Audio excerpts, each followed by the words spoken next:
o'sha paytda oshxona mebelidan pul tejab, o'z qulayligingizdan voz kechganingiz to'g'risida bilarmidingiz? Birinchisi, bu siz furnituradan pul tejayapsiz, ya'ni Xitoy mexanizmlarini qo'ygan.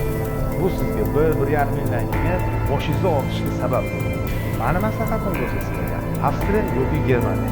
Bu ya'ni oshiq-moshiqlarimizga 200 ming sikel, boshqa mexanizmlarimizga 100 ming sikel ofitsialniy garantiya beriladi. Bu degani 10-15 yil davomida xizmat qiladi degani muammosiz. Stolitsiyalardan qo'yganiga yarasha eng zo'rini qo'yishingiz kerak. Siz pul tejayman deb точный LDSPli arzonchi stolitsiyalarni qo'ygansiz.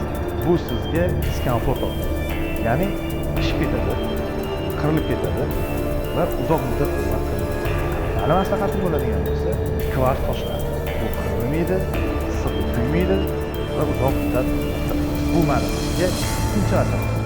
Mani sizga uchinchi beradigan maslahatim bu rakinamizni stolitsiyadan tagiga qo'yiladigan versiyasi. Bu sizga nima kerak? Chetlarida kirlarni yetmasligi, stolitsiyadan ustidagi narsalarni sidirib ichkariga tushirishingizdagi qulayliklar va atrofida suv o'tib ketib, mebelimizga zarar yetkazmasligi va hamda estetik chiroyli ko'rinish. Agar siz oshxona mebelini yutma qilganingizda sifatni yo'qotmasdan tejamoqchi bo'lsangiz, bizni maslahatlarimizga e'tibor bering va bizga murojaat qiling.